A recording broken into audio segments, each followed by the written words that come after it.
Welcome to Planning Phase Syndicate. This is episode 33 of our Star Wars Unlimited podcast. Thank you all so much for joining us tonight. We have a great show planned for you. A lot of deck building and list discussion tonight. We're not going to. We got JJ out sick again and doing a little bit of travel, so we kind of gave him another week for a reprieve.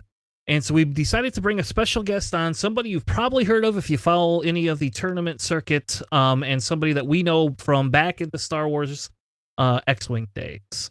But tonight we're going to be covering the EPO. We're going to cover a couple of smaller tournaments that happen in the United States, and we're going to go through some of the top 8 lists, some things we find cool. And then we're going to kind of talk a little bit about the meta, what's going to happen with the meta, or what our predictions are. We're going to also have a conversation a little bit around, do we feel there's some other lists that can beat it? Is this a healthy meta? Yada, yada, yada. With that being said, let's bring in my co-host for tonight. Please welcome Mr. Alex, the bench warmer. How are you tonight, sir? I'm doing well. Just got back from a little local out in Howell. Very fun. Played Yellow Boba that I just made this, and it's cool. I think I like blue a little bit better, but it's fun. Awesome. Also joining us as a special guest tonight is Mr. Ryan Staniszewski. Welcome to the show, sir. How are you tonight? Doing fine. How are you two gentlemen?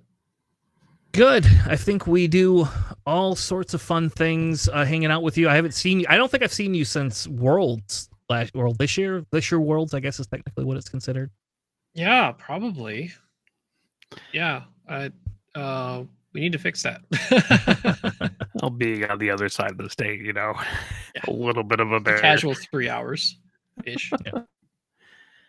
It's not the end of the world, though, right? Like, it's not the end of the world. It still is doable. We just got to get Eternal to get a PQ going. That's what we need, right? Where's my PQ at Eternal Games? I mean, we got to meet in the middle one coming up. Yeah. That is true. That is a super fun announcement we have. If you're in Michigan, you want to go to a PQ, Lansing has Evolution Games. We will post a link once we get it. I don't know. I talked to the guy running it a little bit, and I think they were not expecting the PQ per se, and so when they got it, they are now scrambling, and of course, everybody wants information right now. And we can't give it to them right now. So hopefully next week is what they told me. They would have a link out. You could pre-register for it. It doesn't even look like we have to pay. So that might be even better for you if you want to come. But hopefully we'll be able to, you'll be able to pre-register and you'll get the link and you'll be able to join right away. And hopefully they have enough room for everybody in Michigan, because I know a lot of people that want to go to this. So yeah, I really, really wish I can go. I'm hoping. It's like 96 people capped. I'm sure you could probably pull that, given our other just store showdowns and stuff that we've had around here. Yeah, definitely. I don't know, Ryan. You recently went to a 1K and 2K in Columbus, correct? Yep, I actually participated in Friday, Saturday, and Sunday, all 3 in Columbus.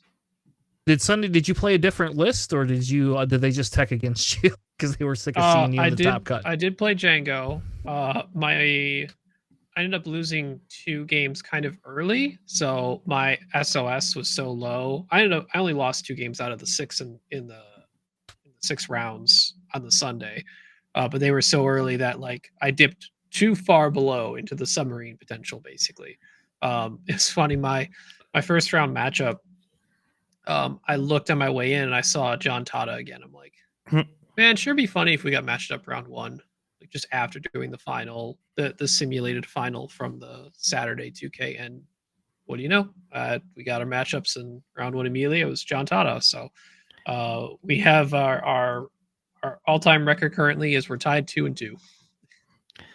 Don't put that in the universe, Ryan. That's what happens. I saw him walk in. I was like, I bet we just get this out of the way already. Just get it done early. It's like how I played Cody in 4 different states, Yeah. I think that happens, yeah. So if you didn't know, Ryan, we used to all play X-Wing together back in the day. I don't know, Ryan, are you playing X-Wing anymore? Do you kind of hang up the boots and... I mean, I definitely plan to attend Adepticon in Milwaukee for the last official Worlds for X-Wing. There hasn't been much of a local scene currently. I've been keeping an eye on like the NCX League, the team-based thing. That's always kind of fun. I just didn't participate in that because they had used cards that were originally on the banned list, but in the extended format were not banned. Just cards I don't really want to play with. But I am well involved in the XWA, so trying to help Paul Heaver on the design team. So I'm pushing forward to that. It's actually pretty fun to make stuff that's cool and enjoyable, and I hope other people enjoy it too when we can show it off in the future. Yeah, we'll have to have him back on once they get something a little bit more great. But yeah, I played it. I played as a Falcon this time. So they basically give me a faction every week that's different. So yeah, so it's been fun. I'm 5-3 right now. I lost to Kess, unfortunately, though, this week, but I had to play Rebels. I haven't played Rebels since like 2 years ago. So that's like the one thing I've played since like somewhat recently, to where when they made those like minor points adjustments, because and Ahsoka and the A-Wing for 4 points is pretty cool. Yeah. It was very nice. I liked it. I like me some Ahsoka, but we're not here to talk X-Wing. We're here to talk Star Wars Unlimited. So I thought, hey, let's talk with Ryan. Ryan went and top forward in 2 events, and we thought that we would analyze some of the meta a little bit and then kind of talk a little bit about, will other things come out? Will things not come out? I wanted to make it a little bit shorter of a podcast just because it's a holiday weekend coming up here, and for any of those that have time off, we'll have a couple of deck techs coming out that I've been working on hopefully this week. So you have something to watch over the holidays for that. To begin with, I had a store champ that I took down with, I guess, Django Tarkenton, which I should stop telling people about, but seems like everybody's running Django Tarkenton nowadays. But yours wasn't space-based, right? It was more... No. Yeah. More I did have space, but I did not run TDR. So, and I will tell you, as much as people hate it, people complained about it a little bit less than me pulling a Raider out and then being able to play it the next turn. So they complained a lot less about that because mine didn't come out till 6 resources. Oh man, I was playing a game earlier today. Slight tangent. And I had Effie's Nest out, the hero one, and I put his Ruthless Raider back in his hand for 3 turns in a row. Oh, wow. Because taking 2 damage on my base is less than 4 damage on my base. Yeah, no joke. When I was first trying out the Django deck, like a day or 2 after the Boba Ban, one of my other buddies who was on Quinlan Green trying it out, I had Fistnet, like just throw a 1 of or 2 of in your deck from like on the sideboard or something. And when that was out, it was like really annoying because most of like 90% of the units in that entire Django deck do not have over 5 power. And if that Enfys gets like a hotshot blaster turn, then good luck keeping anything on the board without like actually removing that off the board. Especially because I was playing yellow Boba too, so like I could pump it with Boba as well, so it can hit things for 5 relatively consistently. It was fun. That's crazy. It's crazy. I didn't actually. We played with that in draft a lot, but I guess I never thought about putting that in my deck. That might be actually a really good unit to add into there. I built a yellow Anakin deck because when you use Anakin's ability with that Nest, you could bounce things that cost 6 or less, or 6 power or less, and that was really fun. Yeah, would recommend.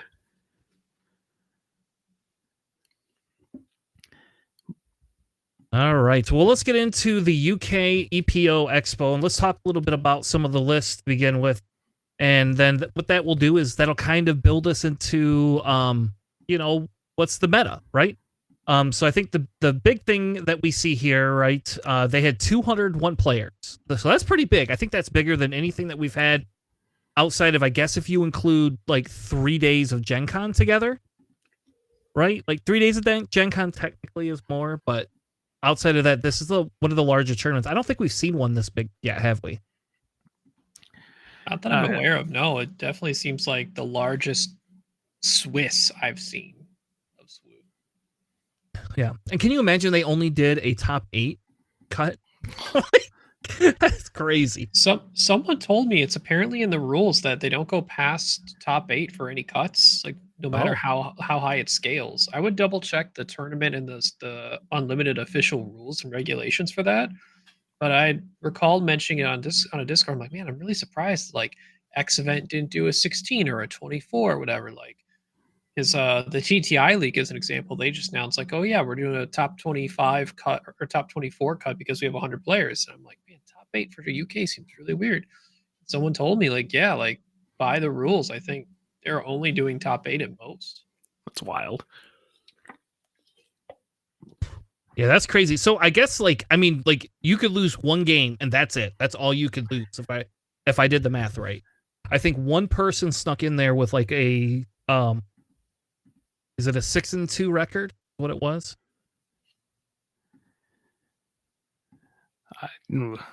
That'd be so cutthroat. Feel free to double check me on that rule thing because I'm only taking the word of someone who told me and they said it was from the rules. So I don't know if for any reason it's going to change come larger events when they become more official, because if the official running of events is designed only as a high as a PQ level and they're still potentially iterating on it come larger regional or sector, whatever they call the larger ones up to worlds, maybe it'll update and change. Yeah.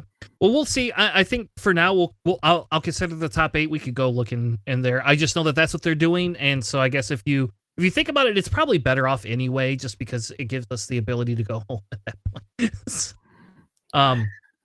So Bosk Blue took the whole thing down, over a Palpatine Blue, which I thought was a little surprising. Alex, I'm very surprised that Bosk Blue took it over Palpatine Blue. I'm shocked the Bosk Blue actually took out the Palpatine, honestly. Well, I think there's a key thing that the Palpatine Blue decided to skip out on their 60. They don't have a Relentless. Yeah. That's a big, I mean, they probably tried to call it a meta call, but they could have switched out to Relentless for those clones. Yeah, that's what I'm thinking too. I was like, those clones, I don't know if they're worth a Relentless. I mean, yeah, the clone units for reference. Yeah, it's just I pretty much always have at least 2 Relentless on my sideboard for every Palpatine, and they just hose things like Bosk Blue and Kira Green. They're really nice. Then in top 4, they had a Django Tarkentown and a Palp Yellow, which is crazy. We don't ever see this over here. Like everything we live in is like aggro hell, but like there's 2 Palpatines making top 4. That's pretty good. As they should. And then another Django Tarkentown, a Sabine CL, a Cad Bane Tarkentown, and a Sabine Yellow showing up into there. I'd like to also note, from what I'm seeing here, this Palp Yellow also didn't bring the Relentless. I think Palps has got to learn to eat their veggies and bring Relentless, because if any control shows up above them, it's like, uh-oh, I forgot at home. Yeah. I assure you the double Relentless is probably better than the double Masquerade or the triple Masquerade the Conspiracy. But no, I'm sure we'll get into the decks. But yeah, so I don't know, like, so some of these decks, because they are reiterations, really it's kind of calling out what cards that they've added. Because, for example, this Bosk Blue deck, it looks like they've added Merciless Contest and Perilous Pursuit. Position. Perilous, is it position? Yeah. Those are like the only cards they've added from set 3 into here. Other than that, this seems to be like the stock blue. Other than they're not running Force Choke main board anymore, which I thought was crazy. And overall, seems reasonable. I have seen some Bosk Blues attempt trying the a fine edition, the 0 cost find a bounty in my discard. Mm-hmm. Which, I mean, for Bosk, who's a bounty base, like instead of trying to find your next top target in the deck by drawing more, you could just keep playing it out if you have copies of the fine edition, which can also help you find perilous positions and entrenches over. So it's kind of like almost like a Search Your Feelings was in Double Blue Iden before, where it's like an asterisk amount to any card in your deck because you're adding some additional amount. But this one doesn't find your deck. You have to find your discard. So you do actually have to have had played something before you get your fine editions. Yeah, it's a little like you have to do it. I don't know, with Bosk it might not be that bad though. I mean, this one is only running 6 bounties though. Sure, but it's like any upgrade, right? So you can get back the entrenched and the perilous position, or if your opponent played something wild, bring that out, steal your opponent's traitorous, which would be hilarious. I would like that General's Blade, please. Yep. Put it on your pelp. There you go. Put it on the Chilton. I am a wall with a sword now. Yeah, I understand that the Merciless Contest is essentially 3 extra copies of Power of the Dark Side in this deck, because your units, your low cost units are the Pershings, the Clients, and the Chalsons. And I kind of wonder, after having Power of the Dark Side and Merciless Contest, I mean, I'm not a control player, so like my perspective is skewed a bit, but I see Open Fire and I go, there's a lot more units in the game that have 5 health or higher that like drawing an Open Fire would just seem bad. That's why Force Choke is really good, because that hits for 5 and costs 1 less. Yeah. I mean, I don't really care too much if your opponent draws a card, or my opponent draws a Boss card, gets right? to ping stuff if a bounty's out, but I don't know. I just see Open Fire as like one of the cards that maybe feels like it might not do enough when you have so much more direct removal in here. It is very good for anti-space stuff, especially when your space units are only Avenger. Yeah. That's mostly what I did for like my Pelp. Green, the Open Fires were like, oh, they played a red 3. It's gone now. Oh, they have Concord Dawn Interceptors. I mean, those are a little bit less impactful when you're playing a hard control, but like red 3s, Falcons, stuff like that, where they can just kind of get in damage. The Open Fire is really good for that. The one-off Vanquish is kind of strange to me, instead of just like bumping it up to a Rival's Fall. But I didn't make first place at a 201 person tournament, so yeah, they must call it. Yeah, I do recall people kind of talking about how Vanquish might be seeing a little more play because of the Djangos when you're playing those TDR units out early, and you could Vanquish a Fire Spray or a Raider to just get it out so it doesn't show back up for when they bring it back to hand. And you also perilous position it, right? Just exhaust it, or entrench it so it doesn't do anything that turn. There's multiple outs, I guess.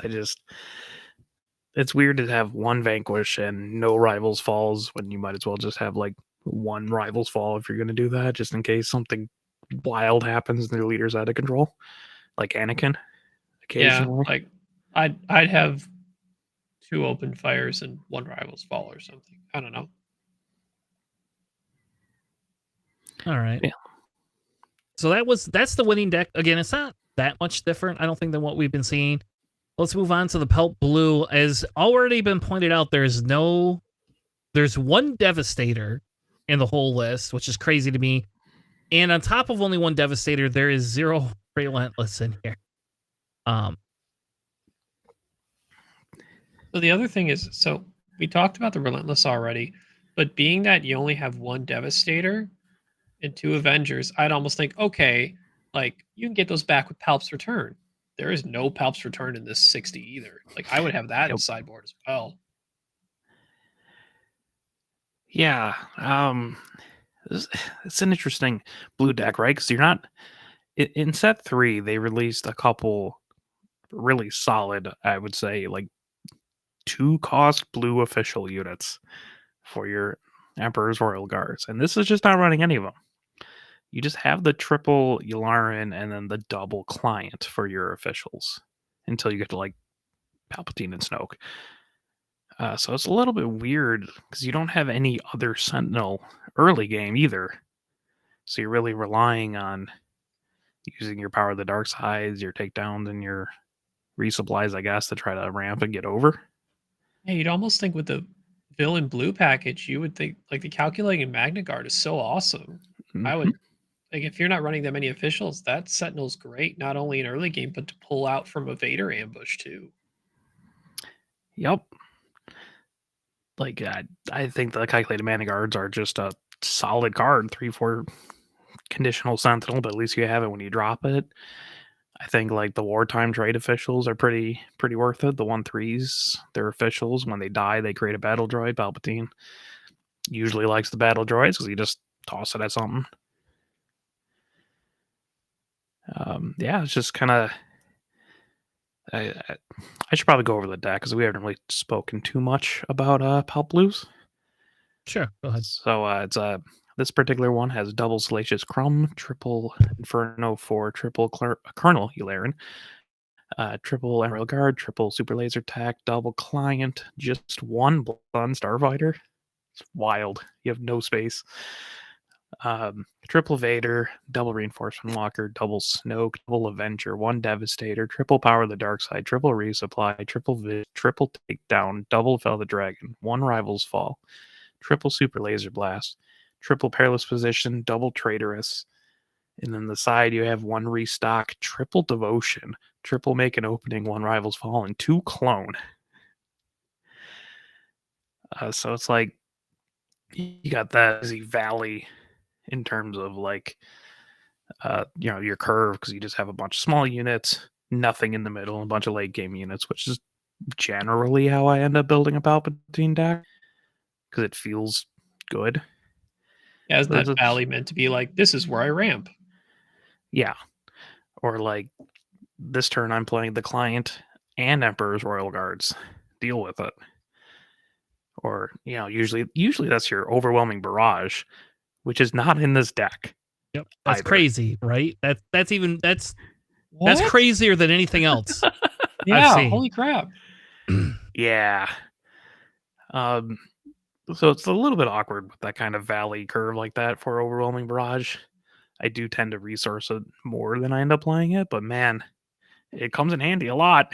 Let me tell you. I mean, like, I guess thinking about it, you could consider when you got that valley curve, right? Like, you're basically waiting until like later in the game after your ramp to even use it on a unit. So, but it's just such a good card. Yeah, Ryan, I don't think you've lived until you Overwhelming Barrage to Snoke. It just look. Everything My goal most games is to not get to Snoke or not let Snoke stay out there long enough to do that. Yeah. And if it does, it's probably over. I played against the Snoke and I dropped a Redemption and healed 8 and the Redemption immediately died. That was funny. Because the game lets me do that. But yeah, this is wild to me that like it came in second with no Overwhelming Mirages, with like no Relentless. It just no Palp's Return. Only one Crazy. Devastator. Man, if you're going for an endgame super ramp like this, double Devastator is the way to go. Or at least put one in the side. I don't know. I hate a one-off Devastator because I always got first turn. And then the one-off Black Sun Starfighter to me is kind of weird, especially like you'd think Jango's would be popular, right? So your space is 3 Inferno 4s. Yeah, that you can only have one out at once, and one Black Sun Starfighter until you hit the Avengers and Devastator. Like, I know the Black Sun Starfighter has Sentinel, but I feel like it just 1-for-1 trades all the time because it only has 2 health. So I'd almost rather wait 2 turns and play a devastating gunship. The thing that removes a 2 health thing on play, has a 3/5 stat line with grit, can trade into multiple things. You could even, if you're going for like Space Sentinels, you can play the 4-drop 3/4 Sentry, right? Wait one more turn to get 2 more health. Yeah. But yeah, it's just kind of strange to me, like how the managed to navigate. I mean, you had the Perilous Positions, you had the Traitorous that helps against Jango's, which I assume they're in this tournament, right? There has to be. One made top 4, so I don't know. That's crazy to me because, like, unless those Jangos don't have any pumps, you don't have a way to deal with any of it. So I don't know. Maybe we'll try to get a hold of Howard to talk to him because I do want to know why there's no Overwhelming Barrage out of all of the stuff that he doesn't have. That's like, well, I mean, I guess you could Traitorous their units and they're playing lower cost units. So I guess that makes sense. Sure, but you can just do both. Well, anyways, All right. Well, go on. let's move on to the next one. I got a yellow Palpatine here. Yeah. Yeah, this one is different than the one that was in Columbus. All 3 different versions of his. It's also kind of weird. The ratios are very all over the place, and I'm not sure if that's a right choice. But they have 1 Salacious Crumb, triple Bazine, double Coruscant, the Confederate Courier, double Poggle, double Cloud Rider, double Scanning Officer, triple of the P-38s, triple Droid Commando, which I love. Those are great cards. Triple Super Laser Tag, only double Emperor's Royal Guards, double Cobb Vanth, double Bosk, triple Vader, double Maul, triple Reinforcement Walker, triple Devastator, like a boss, double Timely Intervention, triple No Good to Me Dead, triple Waylay, triple Resupply, triple Overwhelming Barrage, triple Change of Heart, and then the side you got triple Unmasking This Conspiracy, triple Palp's Return, double Bounty Hunter Crew, and then double Cad Bane. It's crazy that the Cad Bane's not main decked, but it's interesting. It's solid. You have, enough officials, but you're not running the maximum amount of Royal Guards, so it's kind of all over the place. Yeah, I feel like the scanning officers are less needed unless they thought they were going to see a lot of smuggle. I mean, I won't lie and say that like against a Sabine, it's super nice. You do that game 1, you put a Cassian down. I'm just going to draw that. I'm going to go for that scanning officer. Kill your turn play. That's fine. Yeah, or like if you expect a lot of like Hans that tend to play a lot of tax or something for the scanning officers, or you're just trying to make the officials correct for Royal Guards, but you're not. But you also have COD, who's also an official, and only 1 Salacious Crumb. As much as I do like the Droid Commando, it is interesting that after the Droid Commando, there's only 3 more cards that are separatist in total, and copy-wise, it's only 2 of the Confederate Courier, 2 Poggle, which you only have 1 at a time, and 3 of the P-38s. I mean, I know when I was testing like Dooku Blue early in set 3 that it was awesome to pull a Droid Commando from playing a Vader if I had another Separatist unit out, because that Vader ambush and the Droid Commando ambush means there's like a 9 total or separate 4 and separate 5. But it's interesting how you have a 3 of the Droid Commandos when there's not a lot of like guaranteed to, like, you only have 2 copies of the Confederate and 2 copies of Poggle. It's not like you're trying to jam 3 of them to try and guarantee you have 1 of them so you have a Droid Commando open for like turn 2. Yeah, I mean, it works with Poggle because Poggle makes separatists, right? Because the droids are separatist. Yeah. So if you have a Droid Commando and a Poggle, you can also ambush them because they're both like one played. So yeah, I mean, like the P-38s or whatever are nice. It's just, yeah, the ratio is kind of strange to me. Like I said, it's kind of all over the place, and only 1 Salacious Crumb with the Poggle, which is strange because you can like not loop them, but they're really really good because you can consistently play units over and over and over again. I don't know. I like the deck. I don't like Cobb Vanth in there. I don't know why people like Cobb Vanth. Like, Ryan, do you play Cobb Vanth in any deck? Like, I don't get. I've only tried it in a double green Watt deck when I'm trying to like pull general tags to like super buff my droids that I have made a whole bunch of on the board, because that's hilarious to play out tag and then like have Cobb Vanth throw himself into somebody and then pull another tag from like your deck and just play a tag over top of a tag just to make super droids and buff them up with Watt, do a ton of damage. Just pray to God no one has cleared the field.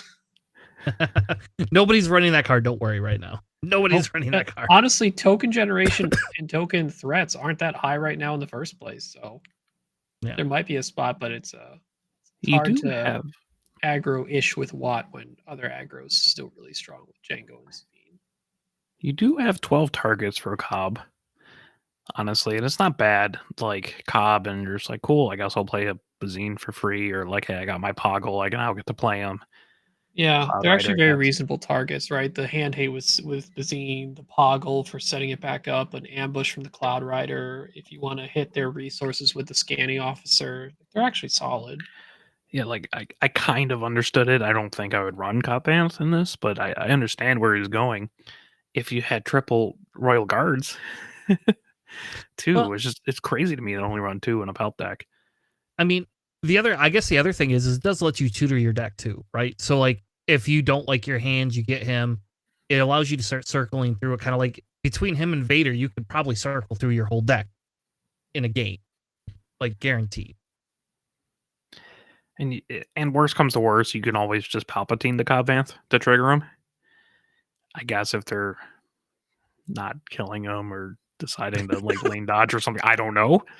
I just again, you can, I guess, Palpatine the Cobb Vanth. All right. I like this deck actually I like this Pelt deck personally. I do kind of like the Pelt deck. So anyway. All right, so we could probably move on from Pelt Yellow. I do think that's an interesting deck in and of itself personally. So I'm kind of excited to see something like that, do well. We saw a little bit of it last week. The only question I have is because they have all these lower units. Do you think it's so that they can combat like a Sabine? Is that like what some of that was for? Is to be able to combat the Sabines or the Jangos of the world? I mean, that's kind of how I just build Palpatine decks, right? It's a lot of like low curves to try to control with your units until you hit the end game. But also, like, you don't have space. I don't know what's going on. Do people not play space units? I mean, you have the P-38s, which is cool, It's got one of the best space units right now, the Elite P-38 that can trade into any 4 health unit. So yes, it's so good. It's so stupid good. It's so dumb good that it's not even fun. And it does work with Palpatine's ability real nice.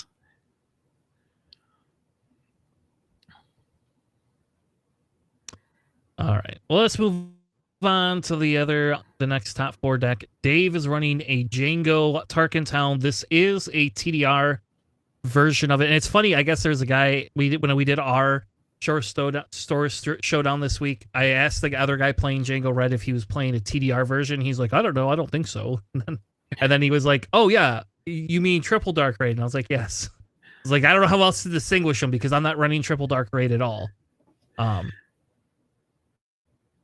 So I don't know. This deck is different, Ryan, I think, than the one you were running. They're only running 1 TIE Advance. Seems. Yeah. I thought you guys were running in the main, more. 2 at the side. It's what I've kind of shifted to a little bit too, because a lot of like when I look down the list right now and I'm like, okay, first row, okay, got all that. Yep. Second row, yep, I have almost all exactly that because I've moved to like 1 interceptor, 1 TIE advanced in the main with multiple more potentially in the side. Keeping the swoop down at 1, yeah. Like it all lines up almost exactly until we get to the waylay. The waylay in the main is like the only thing that I don't have that they do, and I'd have to think about what they're swapping it out with. You have CAD's main deck. Oh, I have CAD. Right? Yeah, I have CAD main deck. Duh, I have CAD unit. So they've opted for in the sideboard another. I don't know. So one thing I found with Waylay, I understand there are going to be some games where it feels necessary, especially against some of the like now there are 2 of them situations where it's not super easy to keep them tapped down the entire game. I've had those that are difficult to handle. But man, Waylay is such a negative like play for a Django deck, right? You're just spending 3 resources to bounce something. You are not progressing any of your board at all whatsoever. So I don't know. I'm out on Waylays right now. I think a sneaky thing to look at though, pun intended if you want, sneak attack. I hope it's sneak attack is a pun. Yeah. Like I would probably take those 2 Waylays. Whether or not you want to put this in main or not, but like take those 2 Waylays, make one of them into a 3rd Bazine so that when you go up against the mirror or anything that pings 1 damage to you, like a CAD Tarkin Town or a Quinlan that's going to ping you a ton, swap the Greedos out with Bazines just straight up. Because the Bazines still have as much play as ISB agents, where like they're still a 1/3 on board that all you need to do is have them run into something, tap it on ground. Mm-hmm. Turn one of those Waylays into the Bazine and another Waylay into a single sneak attack. And I don't think you've lived until you like TDR to Raider and then sneak attack to the next turn after. It's so dumb. Yeah. You don't think the waylays would be useful if people are running like Space Sentinels, like a Bright Hope or something? Because that's my assumption why it's in there. I mean, so I've thought about that, but there's like a lot of different solutions potentially to take care of a Bright Hope, right? You either just pump something, you either pump up a 3 attack die ship with a surprise strike, which can feel bad to do, but like you're just getting rid of it, and ideally you're doing it with like a defender that, oh no, I lost my shield, or you even just a breaking in or a surprise strike with a P-38, who you're normally, that's your ship if you're trading in any Sentinel, is going to be the P-38, because most Sentinels, if it's not Bright Hope, are 4 health or less. So, and they have an on death trigger anyway that can help tap down the ground. So, I like the waylay Sentinel out of the way. I mean, it's gonna come back as the problem, right? They just smack it down in front of you again next turn. You still got to find a way to solve it and get rid of it, like in discard. I think the big thing, right, is when we had Boba, that was like waylay gave you a free resource, so it was really like a 2 cost. Yeah, and like at 2 costs, it's a lot harder to argue than at 3 costs. Like I won't say that like in a different style deck, but in a Django deck, I don't run waylays. I don't like them at all. I don't see a point in them. I ran Grenade Strike just because it's stupid and silly and it's probably going to get cut. But you know, like that was my niche, like weird, stupid little thing. But like the waylay when I first tried it out was worthless because it doesn't ping anything down, and that. Like, I'd rather just tap the stuff down and then get around the Sentinel with breaking in. Which, I know you lose the 1 pump damage, but man, I'll tell you what, that, being able to just, I don't know, be able to get past the Sentinel and not care about it after you tap it down with something else, it's good. Yeah, it's a pretty good trick. Yeah. My Bazine, that's what won me my last game. I had a Bazine with a Boba's armor on her. And then I played a breaking in to get around their Sentinel, and that's how I won the game. And Bazine shouldn't have Boba's armor, but I mean, they didn't get rid of Boba's armor, so like it still works if you're running. What was Boba's armor doing in the deck? Oh, I'm not running a space deck. No, I know. Oh, I have Boba Fett's in my deck, and okay, so like it's cheeky. Right, it's silly and dumb, but if you get it onto your Boba Fett unit, the only thing that can really take care of it without swinging into it is blue. That's it. Blue's the only thing. And like or waylay bounce. Or a waylay bounce, but I'm still okay with you doing a waylay bounce to my Boba if that's the worst thing that you're doing. You're going to burn 3 resources. But like a Fell, it was, you know, either they burn 4 resources with a Fell the Dragon or they burn 6 resources or 5 resources, like with one of the spell cards, and then they aren't doing anything else.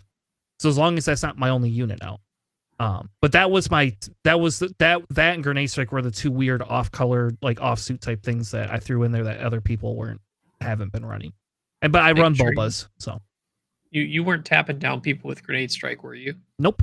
It was used. It was used. It was used as like a turn 2 or turn 3. Well, it works really well with ISB Agent, and then I don't have to Tarkin Town their thing because the next turn I can play like a Greedo and then play the Grenade Strike and then use a Tarkin Town to wipe out 2 units without trading my unit ever. So that's what I was using it for. So sure. I resourced it more than I used it, in fairness. But. Okay. I put Boba's armor on my Echo-based Defender. That's really funny. Of course. Why not? Things that only Alex would say. Hey, it turns into like a 6-5, right? Which is a pain to deal with. I'm not doubting what it will turn into, yeah. Then it's a 6-6 with Yularen. What's the worst that can happen? Kind of along the lines of like when I'm playing with my buddies who've been trying Quinlan Green, like U-wing reinforcing out a Echo-based Defender with Hu Yang to like, there's my like yeah, there's my big Sentinel. That's hilarious. That's actually a really good idea. Especially if you can get both of them. All right, let's move on to top 8. We have a Sabine ECL. It looks identical outside of the Yularans are in there now. There's no Dodana either. I'm surprised there's not Dodana in here. Yeah, but there's also 3 Spec Force soldiers. That's like 3 more in the main than I've ever ran before. I've run 2 in the main before, but like most of the time they're sideboard. I've done 2 in the main, but also like red 3's only at 2 in this deck, Yeah. which is crazy to me. Yeah, I've seen people trying out Yularen with Sabine. It's like, so when you have all of your hero units get additional, plus there's a restore. He's a more difficult buy to remove because he's a 5 versus Dodonna's 4. But I don't know. I've heard mixed things with it because he doesn't help himself push your aggro advantage, whereas Dodonna can do both, but costs 1 more, but is 1 less health. So I like Dodonna right now. I'm actually kind of down on Dark Sabers almost completely. I know they can sometimes win complete matchups, but I sure don't want to like take my entire 4 resource turn, put a Dark Saber on Sabine, and just have them go tap. Okay. Yeah. Yeah. I like doing that. I hope people. Oh, I hope know. you do that. I've done it. I've done it to people too. I'm aware. Like, I like it. I I've think it's funny. bamboozled them. That's hilarious. Just take That's a that Dark Saber, blowout, throw it back in the hand. absolutely. But it does take Sabine out of takedown range, Yularen, for what it's worth, and force choke and stuff like that. Yeah, but it's like the same thing Dodonna does too, right? Like Yeah. you'd have to then kill Dodonna because you can't kill Sabine, right? So it's But Yularen, you similar. could at least do it the turn before and then bring out Sabine immediately, Yeah. which is fine. Like I don't hate it. I like Dodonna more, I think, but then I think you're curtailing the speed, especially in this one, because you have like the triple spec force, triple R2D2. Yeah, there's a lot of filler things in here that like you would think, oh, this is great for like Rebel Assault or filling out your curve if you don't have the 4 drop. Because there's actually what your 4 drops are the Bright Hope and K2. Yeah. And if you've already used ECL, you don't have Poe at the time, it's like then you're just looking at Poe and Record, right? So you're filling out all these 1 drops, which against Django going wide is a lot of times better than going tall because you tap down your tall stuff. Wide, you can't tap down everything unless you have a flamethrower. What do you think about the triple U-wing in the side too? I'm out. Yeah. What is that even? Is if you get to 7 resources, shouldn't you have already won by that point? So what's going to happen is, I mean, obviously player differences, but oh yay, I got 7 resources. I can refill my board. If you're against the control player that you think you're playing this against, they're just going to slap Super Laser Blast down next turn anyway. And U-wing is capped at 3 units as well. So like, yeah, it's not like you can dump, R2D2 spec force and A-wing and Sabine. And there's not a lot of units that have on play effect, right? Mhm. Like you'd have to have stuff out to take advantage of Fleet Lieutenant.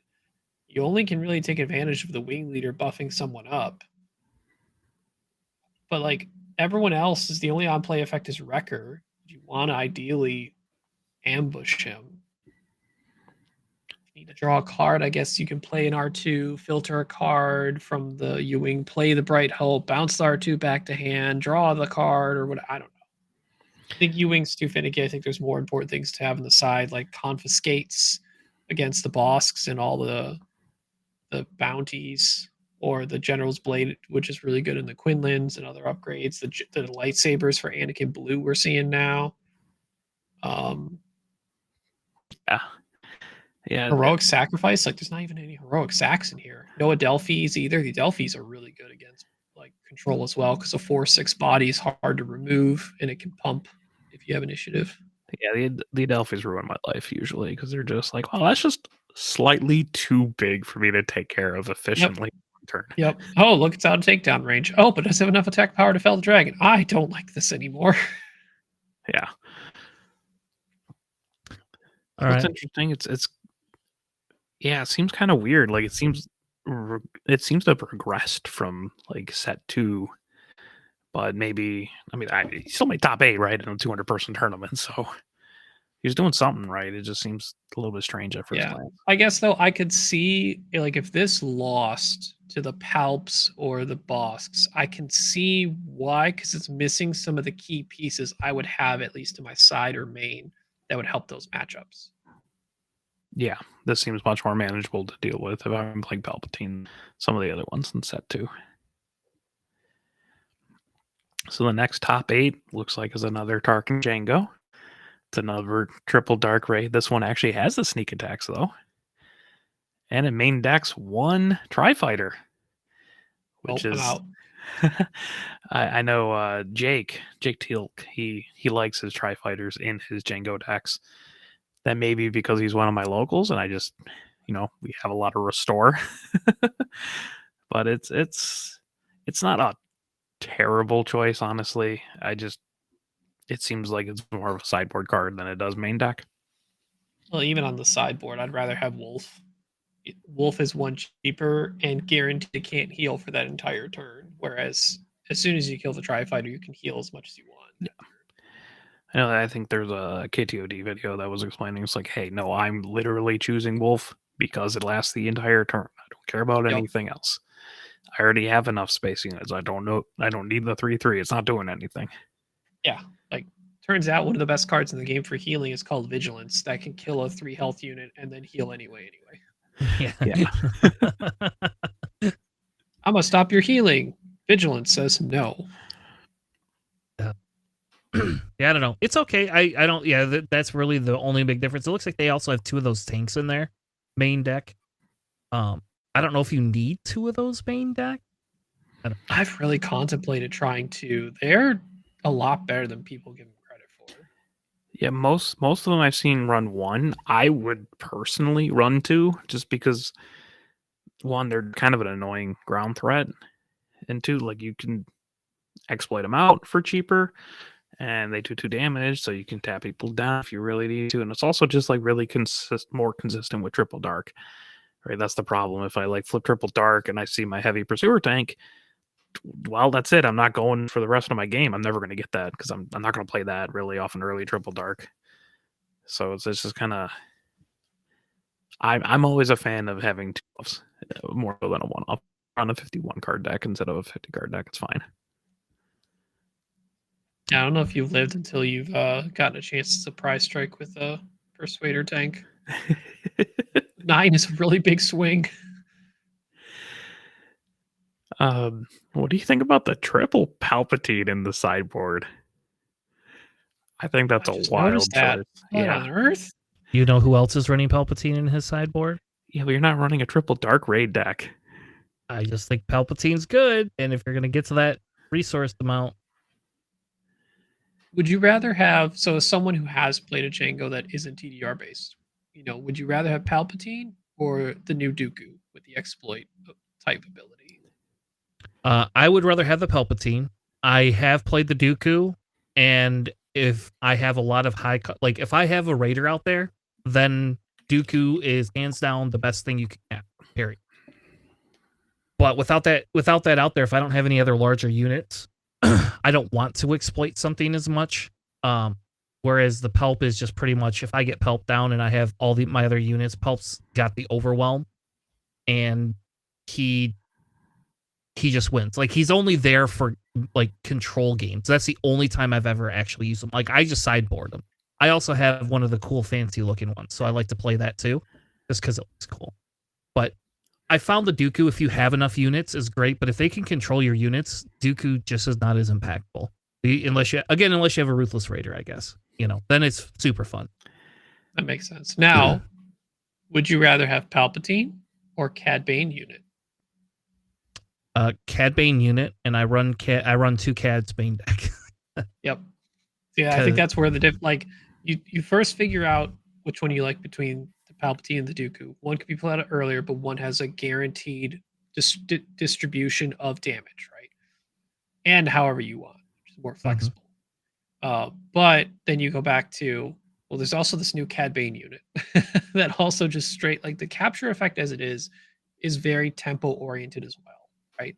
Whether or not the Cad Bane gets to attack, you can essentially think about Cad Bane as, even if he dies immediately, he's tapping down everything that he captured at minimum.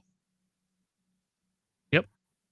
It won me my first Anakin Blue game. We'll just put it that way. Like, just Cad Bane by himself. I pulled two of his lower health units, one-eye damage on him, left his Luke that had already been tapped, and then he still had full resources. And so it's like, you can claim if that's what you want to do, but you're not going to win by swinging Luke. So go ahead and claim. And like, you didn't play anything. And so, yeah, Cad Bane is actually, I don't know. Cad Bane is so, I don't know why. If you're running a yellow villain deck, you should be running at least 2 Cad Banes, period. No questions asked. I think it's very reasonable to consider, as you said, in any villain yellow deck, no matter what color it's paired with. 2 Cad Bane units should be a high consideration. Yeah. You want to know what's even funnier? If you really want, like, it won't work in an aggro deck, but in a like mid-range deck, you know what's even funnier? Running Dryden Voss too. You run your Cad Bane and you run a Dryden Voss for your next turn. Man, the problem is they're both 7-drop. Like, I'd almost would consider, like, if Cad Bane was a 6, but could only capture like less health pool or one less thing or something, then he wouldn't be as impactful as unit. Yeah. It's just funny. I'm just gonna say it's just funny. I used to run it in my Jabba deck. There you go. So that's why I did that, but I don't think it's good. This deck also has double Stormtrooper, if you guys didn't see that. Yeah, which is maintained the double Stormtrooper it kind of started with when this deck kind of first came out. I'm trying to think what it swapped out though, because it still has the 3 Greedos and 3 ISBs, and actually has added the 3 crafty smugglers, and it's got the start. So it's got a lot of starting units. Yeah, it's kind of. It's getting rid of its pumps. That's what it's. Yeah, I'm looking at its event numbers. It's actually kind of low. No daring raids at all. Daring raid. Nope. I'm out now. No bueno. And no daring raid, no breaking ins, nothing. Yep. Yeah. We're only looking at 12 events. So in this type of deck, when you're trying to leverage ISB agent, I think you need 15. It's like the line you kind of want to draw for yourself. 15 events is what you should be shooting for. Yeah, not having like daring raid into Tarkentown just seems kind of a tempo loss. Also seems like the mirror match seems a lot harder when you don't have daring raid. Because I know daring raid is something I'm strongly looking at in Sabine decks to help deal with Jangos. Well, it's interesting. It got top 8.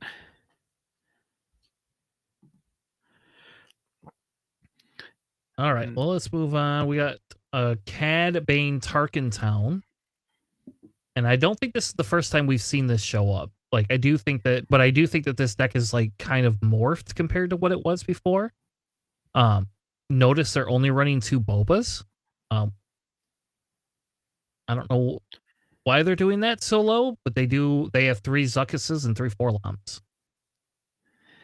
And triple Jabba, which is cool. Because it also has triple. Now there are 2 of them, which is a trick, so you can use it off Jabba. I guess if you wanted to go from Jabba into like Cad or something. It has main deck double Bamboozle. I was gonna say, yeah, double Bamboozle main, which is cool because you just toss a yellow card. You literally have only 8 red cards in your main. Everything else is yellow.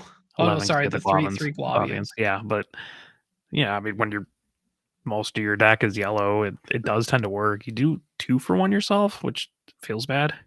But it also is a trick which you can play with Jabba. It's true. I've heard a lot of people talk about, not a lot. I've heard some people who I know have spent a lot of time with Cad Bane say the Jabba unit's actually one of the like superstars of the deck that constantly goes underrated. Yep. Yeah, no, Jabba's really good. I don't agree with the now there are 2 of them in this deck, honestly. Even with like the Jabba tricks, you can pull it, you can try to manufacture a scenario where that's going to be impactful enough. I just don't see the like cool. You can play a crafty smuggler into like a Forlom. I don't know, like the crafty is pretty like safe because it's a shielded unit. The spacer's a 3 health unit in space, and honestly, even just playing out a Bazine and ripping something from hand that could like either kill the Bazine or stop you from doing the now there are 2 of them. Like, it's not. There's a couple setup options that I think are reasonable.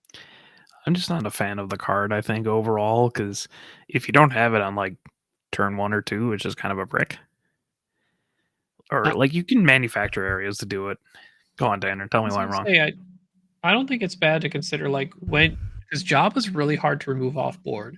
If you play out Java on resource 4 and you're looking at 5, whether or not you take into account that now there are 2 of them with the decreased cost or not, you get to play Cad Bane on resource 5 with Java. My only problem is that if I have Java out there and he's my only unit, I don't know what happened because half my deck costs below that.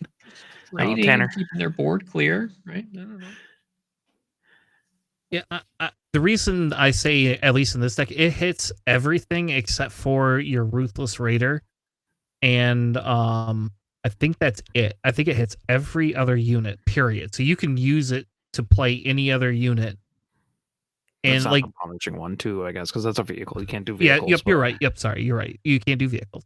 And so I think Ryan's right. I think it's used to play the Jabba the Hutts and then play the Bosks, right? Or play the Cad Banes, because if you pull it, you get to use Boss next. You're now saving 2 resources. It's kind of like that. It's kind of like when we had the Boba churn, right? Where you basically got 3 free resources essentially on Boba's flip churn.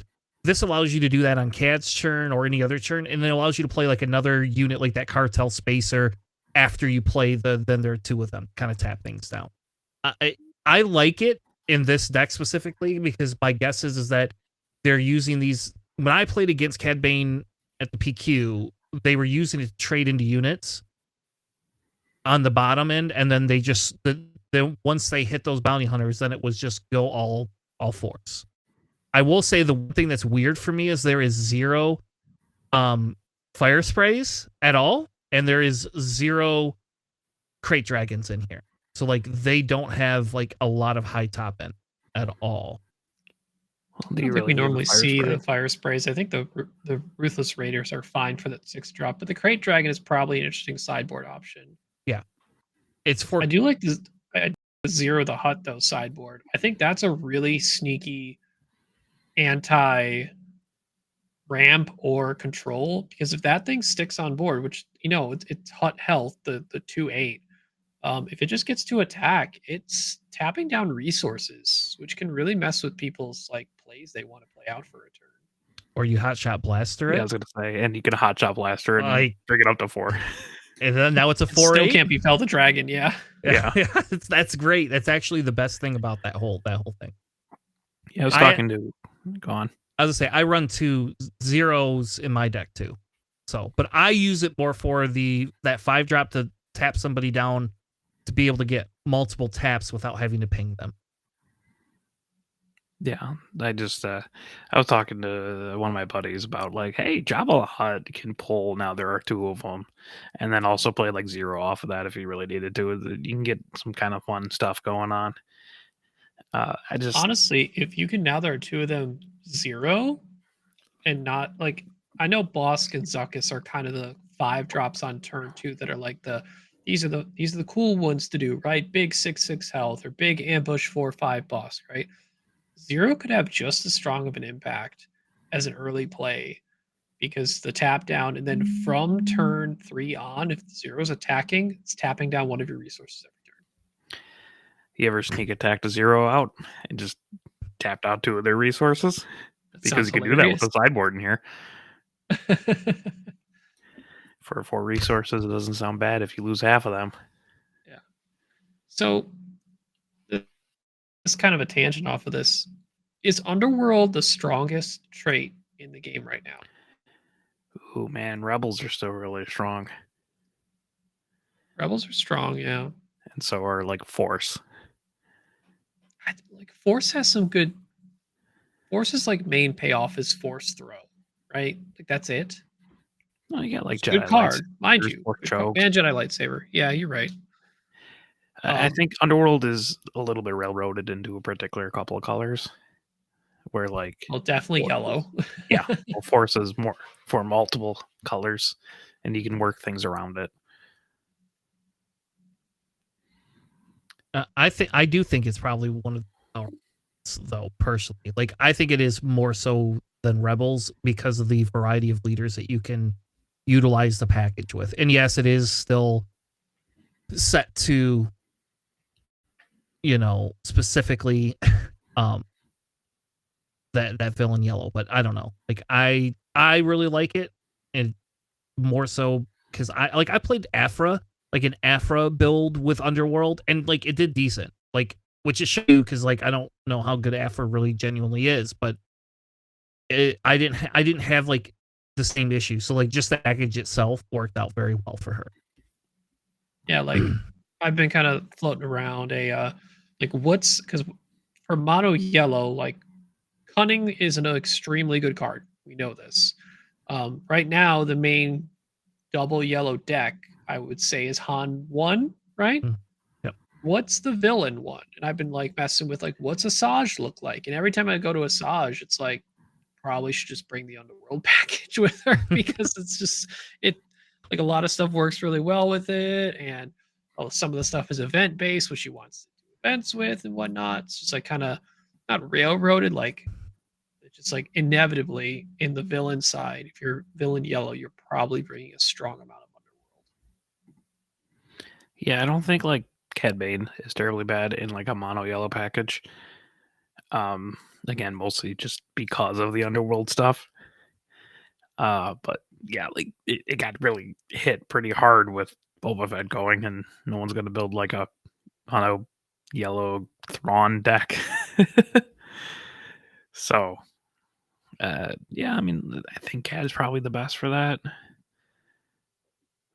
mean, for Cad, the big thing is like leaving Tarkin Town at home. It's such a powerful thing with his pings. Yeah.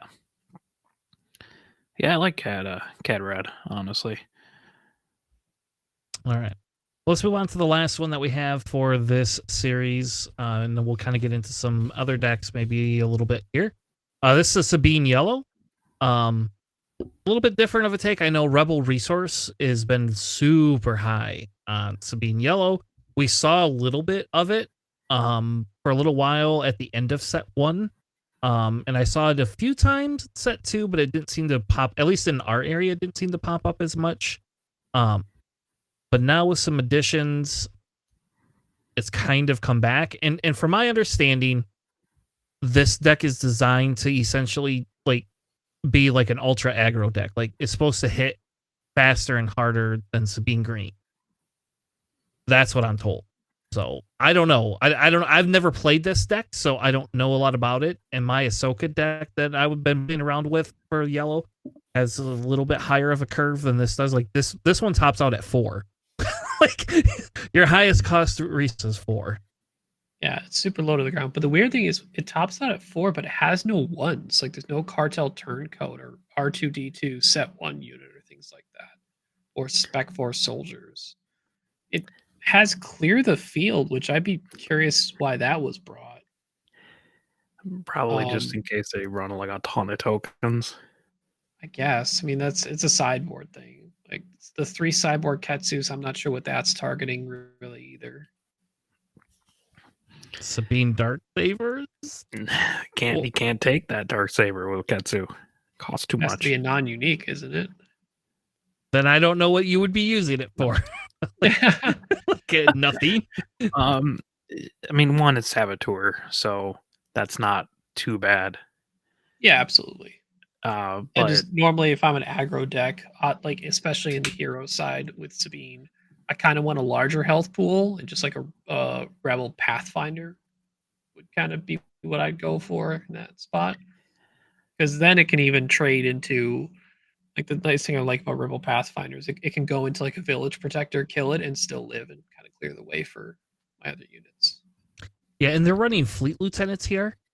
But they're, if you look through their rebels, it's very isolated. You have K2SO, Red 3, Cassian, Fighters for Freedom, and A-Wing and Sabine. That's it.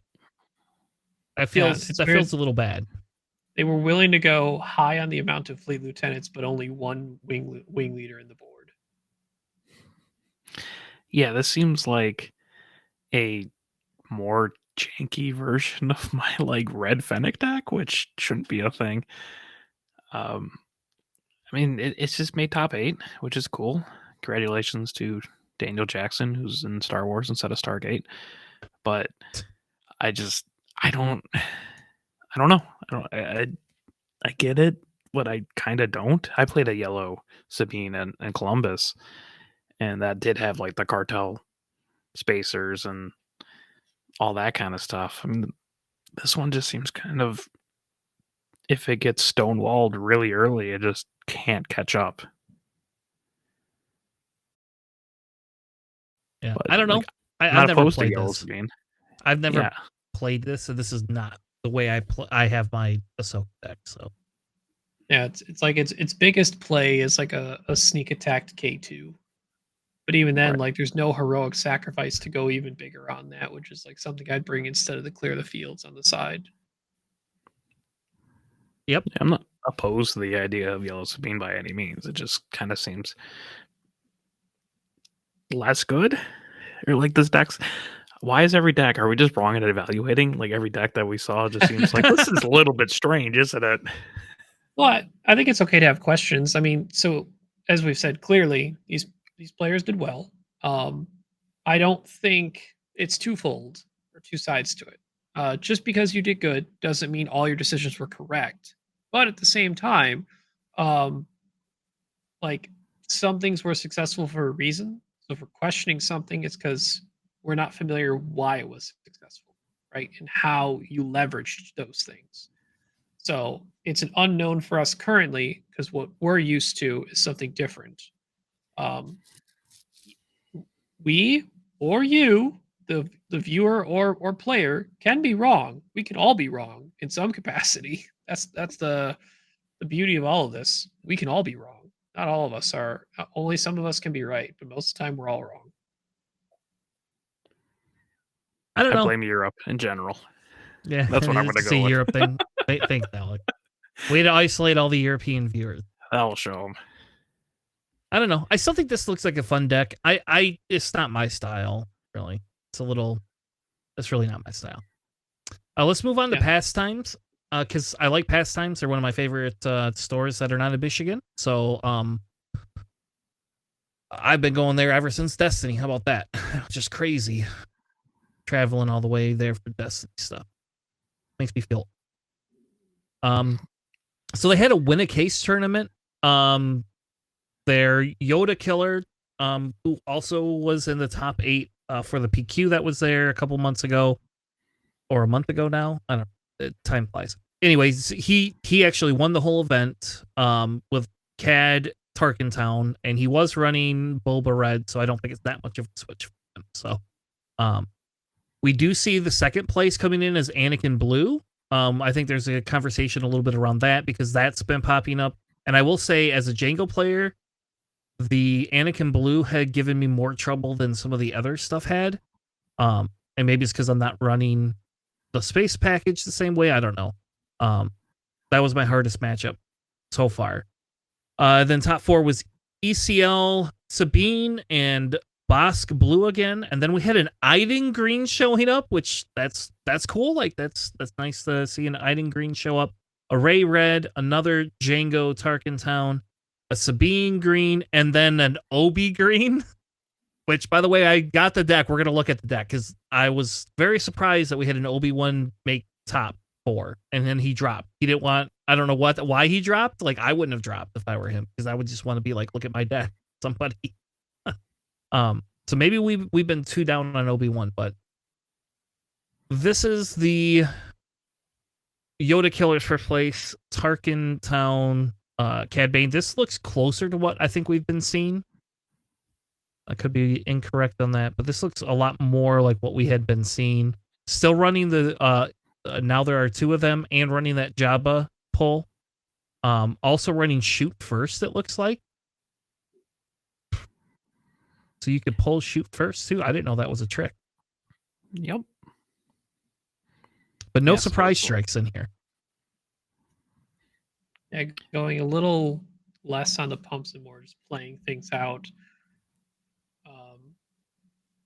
Be curious if, maybe on a meta side of things, if the Chicago area maybe is a little more aggro leaning, right, than control leaning, where wanted more stuff to handle some of the aggro matchups, so the shoot first can really help keep board control. instead of just trading. Yeah. And that makes sense because it allows you to keep it. You can pull it with Java. It's a one cost. You can almost always play it, right? And it's free with Java. Same with McClunky, which is really scary. Yeah, you know what the plays I hate? I hate McClunky and Bazines. Those are like, oh, there goes one of your units on the board, and then there goes both your Ruthless Raiders, Chris. No longer get. Play Bazine first turn, rip something out of hand. Play McClunky and kill the thing you may have had to play turn 1, and then play Bazine again. Better play what you have in hand while you had it. I had a Bazine rip a Ruthless out of my hand, and then the card I drew off the top was another Ruthless. And then they did that exact same thing. They McClunkied and killed my Ruthless. Yeah, that was a sad day. I played a guy who Bazined me 3 times, and every time he did it, he actively improved my hand because my hand was terrible. He just stopped using Sabine. He just stopped using Bazine. He's just like, never mind. I'm not going to rip anything. It says May. You could just keep this garbage hand. I'm like, thanks. I appreciate it. Not do it. Yeah. So I do like this deck. I like the TIE Phantoms in the sideboard as well. I think that's a pretty good play. The Fennec, only one of Fennec seems a little weird, but maybe you only need one Fennec. I don't know. We were talking about that a little bit before, but overall a solid. There could definitely be matchups deck. where like Fennec's value is higher than playing the Cad Bane on 7, where you need to remove a single target that may have more or less than 8, or even if you get to play Cad Bane out and capture something, you expect them to be able to use a removal event on Cad, and they would just get it back anyway. So you need to actually get rid of the unit versus capturing it. Yeah, fair enough, and that makes sense. I mean, you got also like a lot of like 1s and 2s and 3s, so you can actually like get Fennec up enough to take out things like, I don't know, Snokes. So it seems not bad. All right, in second place was DZ. I mean, do we call him Dr. Oz? Like that's what goes to my mind. I don't think that's who that is. I know this guy. I'm pretty sure I know this guy. But either way, he brought an Anakin blue deck. Alex, do you want to go over that? I don't think we've gone over an Anakin blue deck. I don't think we did that last week. So you want to quickly cover it real quick just because it's different than what we've seen before? It's pretty typical for the Anakins that I see. So this is triple Sabine, triple Queel, which is actually a little bit risky with the amount of red cards in here.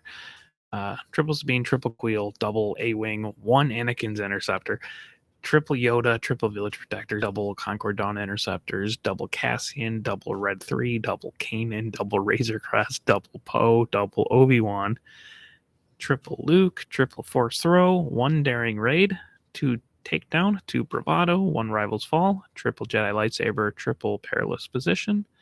In the side, you have the 2nd Daring Raid, a Tech, 2 K2SOs, 2 Fellow Dragons, 2 Obi-Wan Aether Sprites, and then 2 Great Dragons. That's a lot of 2-offs in the deck, but I mean, it functions. Anakin's a very, very strong mid-range leader, and then you can kind of curtail the amount of damage you're doing yourself with the restores in the deck. And the nice thing about like blue units in general is that they tend to have like low attack but high health. So if you use Anakin's ability with like Yoda, he swings in for 4 and nothing changes, which is really nice. Also, it's worth noting that when you use Anakin's ability, you have to pay the cost for using it first. So you will take the 2 damage to base before you would swing with a unit that has restore. Yeah. So say you're at 0 damage on your base, you use the Anakin ability, you take the 2, and then if the unit you're attacking with has any amount of restore, you'd restore that afterwards. Also, you don't have to attack a unit with a unit for Anakin's ability. There has been times where I'm just like, I want to do 2 to my base. That's it. Because I'm playing a person who's longer game and they're not attacking my base, and I need to do as much damage as I can. Yep. Oh, I'm at I'm at 13 health and I can attack with my Anakin's interceptor. Neat. I'm gonna attack for 4 now and do 2 to my base and be at 15. Yeah, I actually I like the Anakin's interceptors more in the A-wings. I haven't tried it yet, but my issue is if there's enough Django space decks that if they get to attack my A-wing first, my A-wing's my only turn 1 play, they can kill the A-wing and my unit's now alive on 1 health, versus the Anakin's interceptor at least has 2 attack power base, so that any 3/2 going into him will trade straight up versus just kill the A-wing because it only has 1 attack power. And that's kind of what I was going to ask, because that was like a discussion my son and I had when we were talking about what do you cut if you have too many 2 drops, right? And 1 drops. Like, what is better? And I think that Anakin's interceptor over that A-wing in the long haul actually works so much better just because of the base damage. Like, for some reason in my mind, I originally thought it was like when there was like 5 health left on your base or 10 health or something like that. But that's because I play lower health bases, so that's my fault. Like, in a 30 health base, once they hit at 15, it just starts wrecking. Alternatively, you can run arcs, which are also a 2/3, and more consistency for Queel. True. I run both. I have this deck built. I have Anakin's Interceptor and Restored Arc and Queel and Speed. Those are my 12, 3 of starting units. Yeah. Well, and that's why I wonder, like, I liked the Poe, and I think the Poe's great, but, like, doesn't that kind of a little bit conflict with your force throw? Like, what if you have to force throw one of your own cards? Like, do you want, like, to be throwing your cards with Poe? I don't know. Like, to me, Poe doesn't feel super awesome in this deck. And maybe it's just because we are in a space meta and we'll talk about that in a little bit. But, like, to me, it almost feels like you could put Obi's Aether Sprite in there, and it's another blue card for Queel, and it help with your the space issue that we see. They have a ton of space between the Yeah, double A-wing and interceptor, double Concord Dawn, double Red 3, and double Razor Crest. I can go into the thought process on the Poe a bit because I did watch and consume a lot of the Anakin Blue like content that was out after SCG Columbus. The guys from the Botham Network that kind of like brought this up, talked about why the Poes were important. It's just a unit that on 5 resources, when you slam it down, you're basically telling your opponent that you're gonna have to deal with this or Anakin next turn, right? It's like as long as it's not the first action you do on resource 5 when all their 5 resources are up. Like ideally, because of Anakin's ability to help trade with your lower cost units and maybe higher ones, you have the capability to have more stuff on board and just slam the Poe down and say, okay, you either deal with this Poe immediately, which will take a decent amount of resources to potentially do, which will leave Anakin free, or Poe gets to do something and you prioritize Anakin too much. I do personally like the Aether Sprites more than the Concord Dawns. I know that sounds kind of crazy, especially for Alex, but Alex, remember, not all of us can have 5 health Concord Dawns on our list. Obi-Wan's Aether Sprites are incredible. I love them. I know. I would just also run them with the Concord Dawns. In the Anakin deck I have, I would rather main the Obies and side the Concord Dawns, because from the Django perspective, if that's what you're mostly concerned about, the P-38s just kill the Concord Dawns straight up. So anything that's a Sentinel that's 4 health, I look at it as like, well, I trade one of my units into you. And that's kind of it. So, the Aether Spread, I feel like, does more board impact because it can show up, kill a 2 health unit, and still be on board to swing for 6 against an opposing Raider or Fire Spray that comes out the turn later.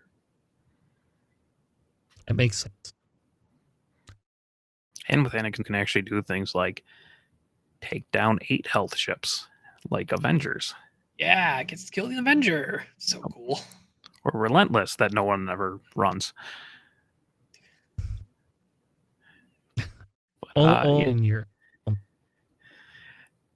I think it's a solid deck. I don't think main decking 1 Daring Raid is kind of worth it. Maybe swap in a couple other things if you're going to run this yourself.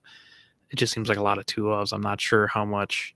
Like, I understand like Cassian's really good in this kind of thing, being the 5 health that you can Anakin in and just swing for 5. But it feels like there's a huge glut at like 3 cost units between the triple Yoda, triple Village Protectors, double Concord Dawns, double Red 3s, and double Cassian. You're just like, well, there's 12 cards that cost 3.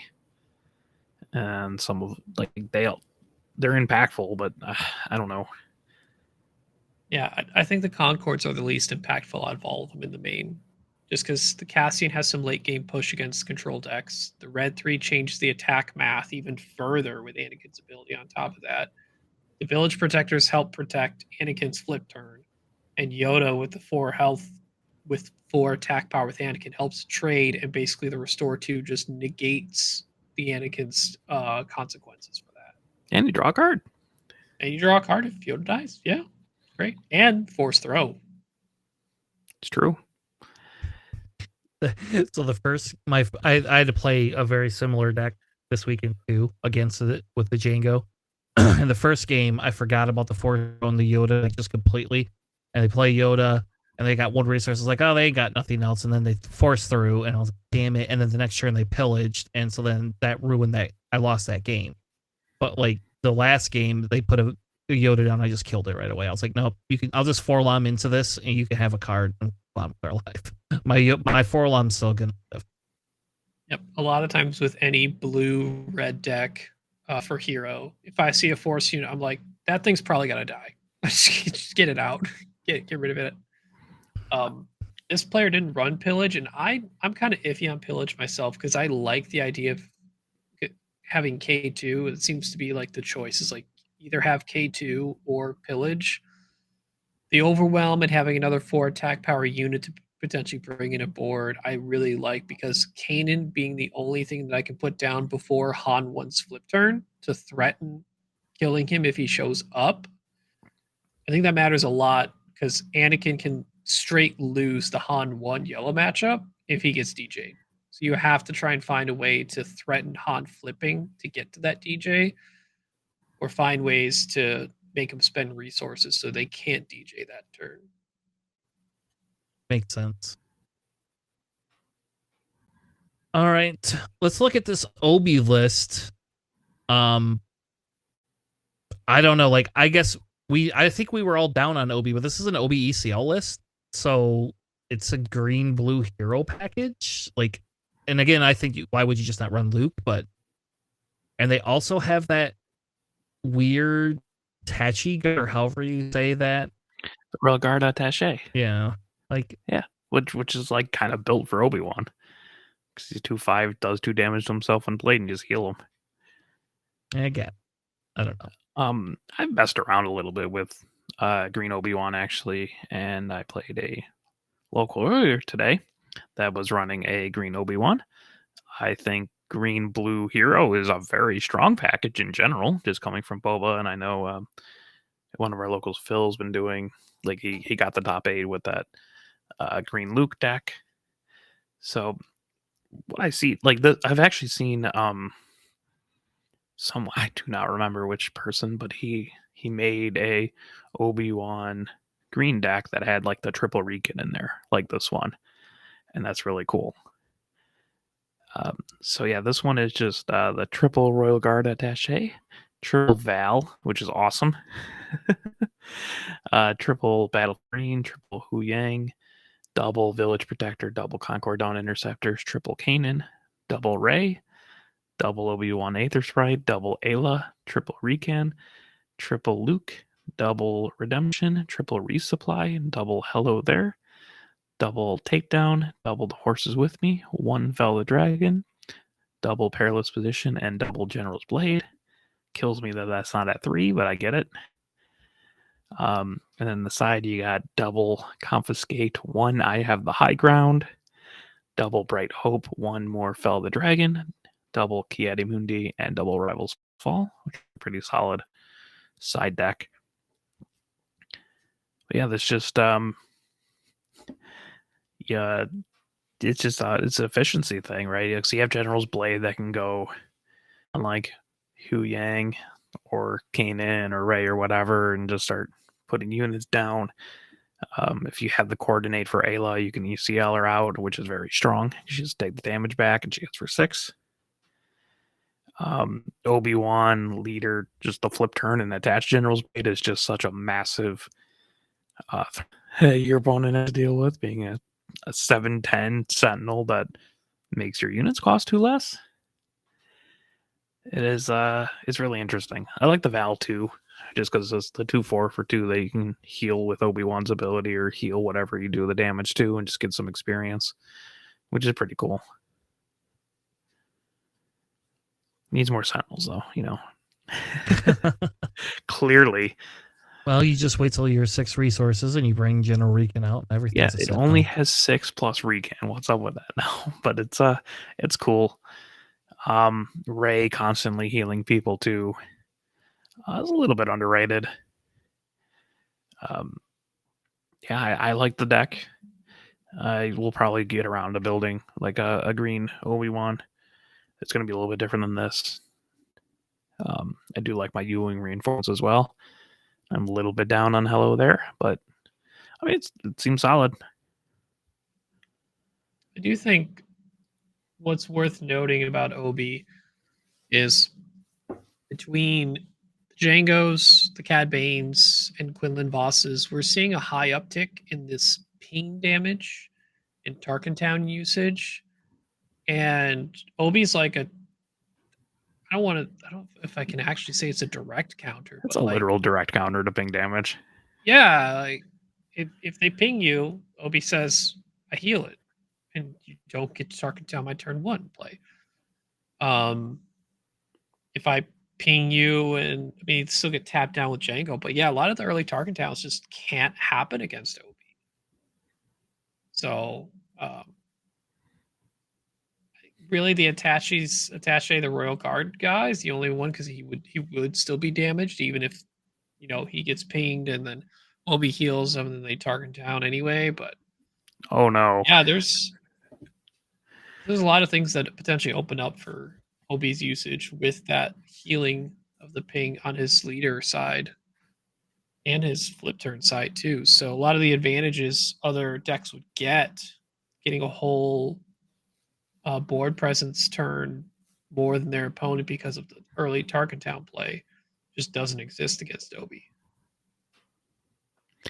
I did have one local who was running a yellow Obi-Wan deck, and he played against a yellow Cad Bane deck, and I felt so bad for the Cad Bane player because he just couldn't do much against the Obi-Wan. He's just like, I'll ping this, and he's like, okay, well, I'll just heal it.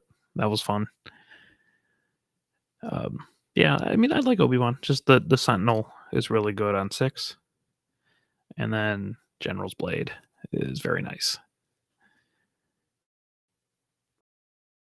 Because you can do weird, crazy things with like Hu Yang and the General's Blade and just play Luke on like Resource 5. Which gets a little out of control.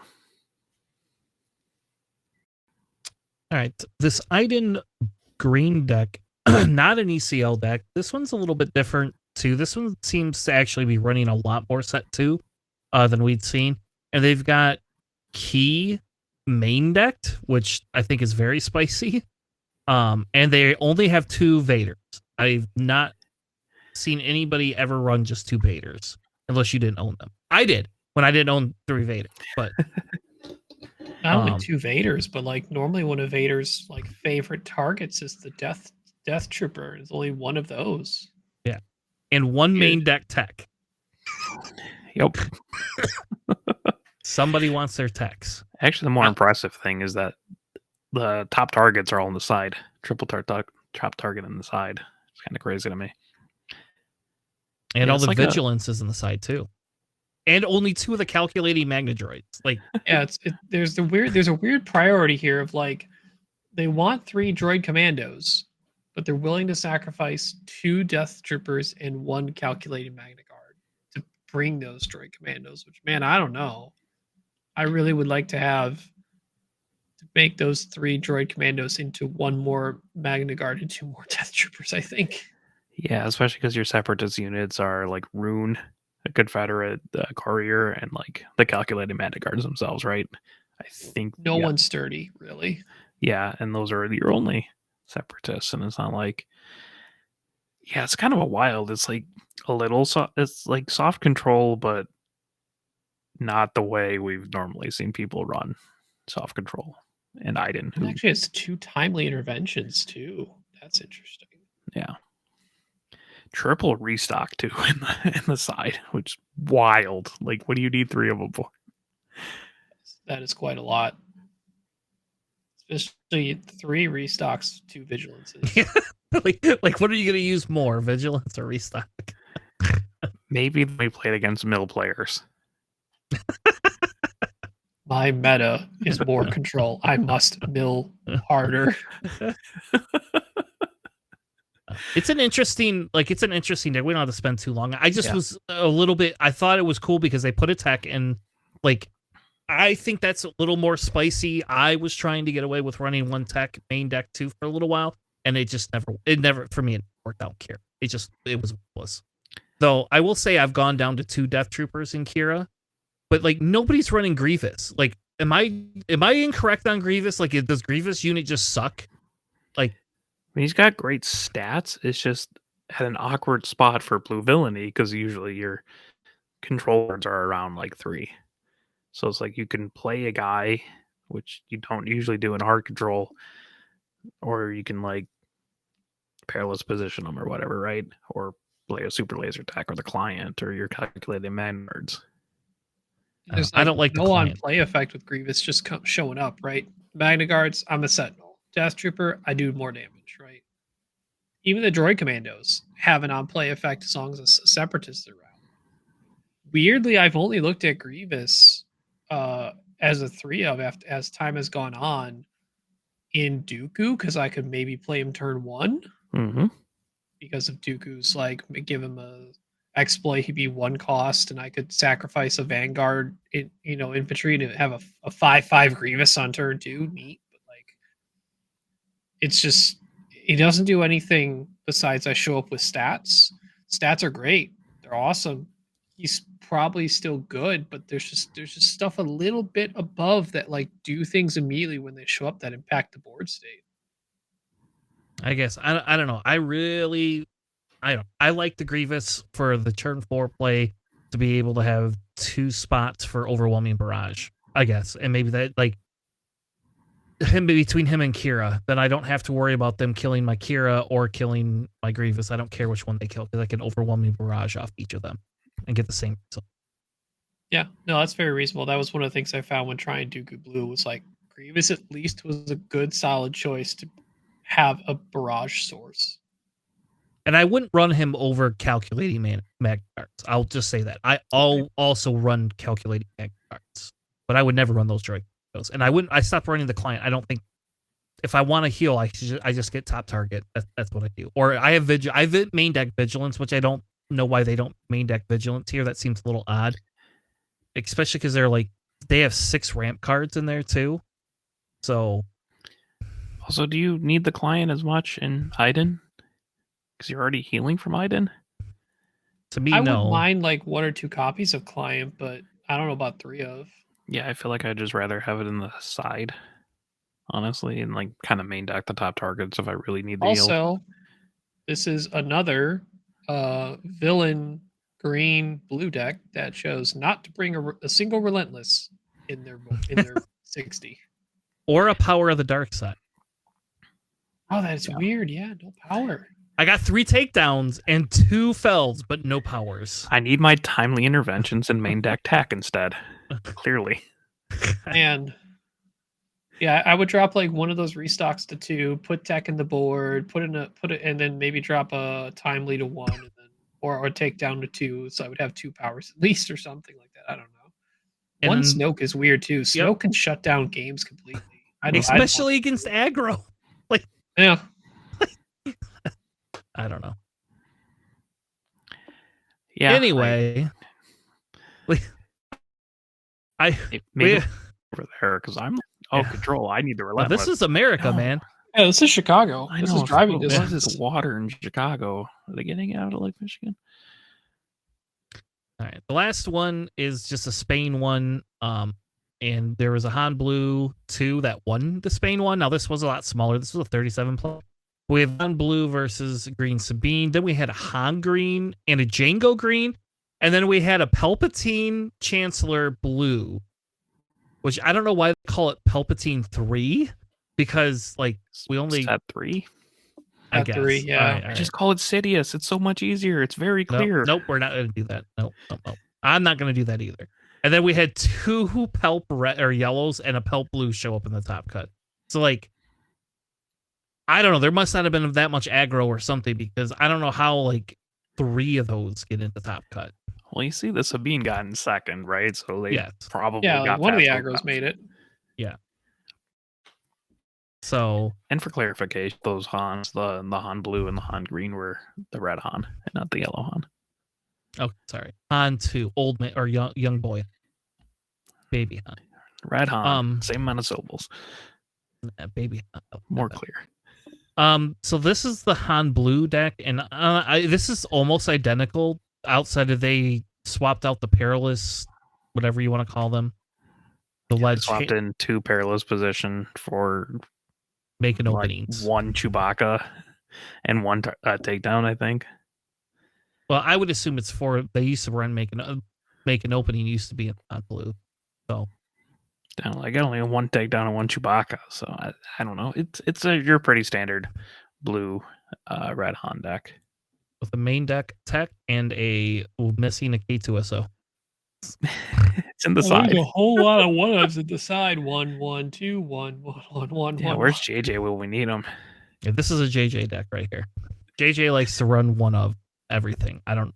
Right, like half his decks are 1-off. I swear, it's crazy. He's like, I love this card for this.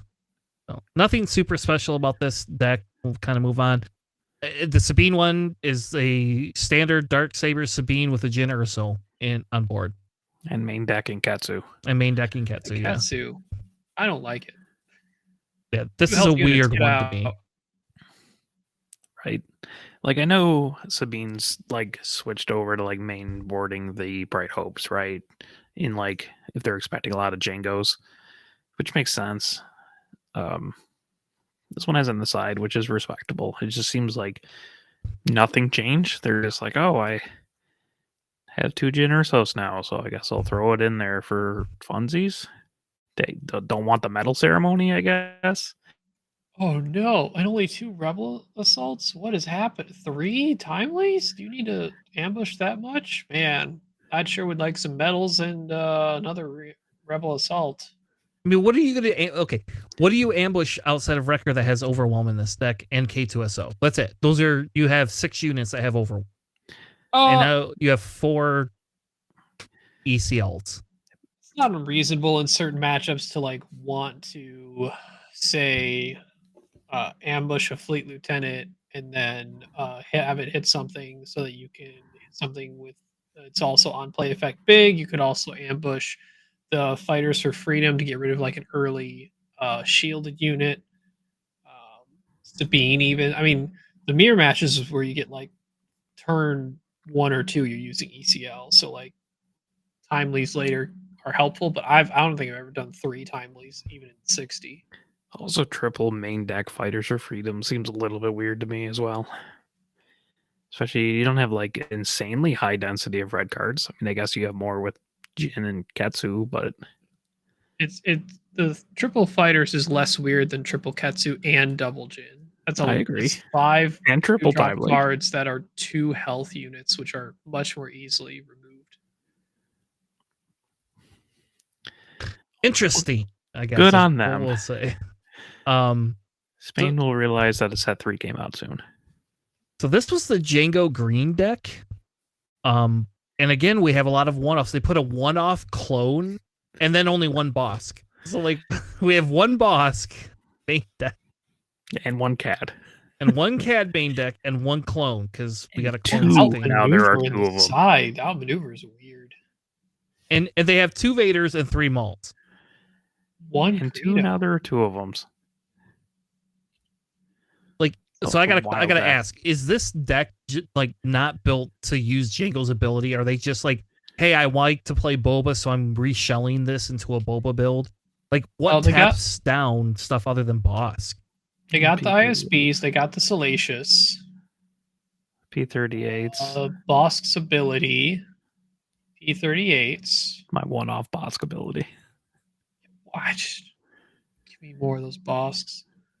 Yes, and at least in I am this a deck. fan of the card Unnatural Life in the sideboard. I don't know for this deck, but I like the card.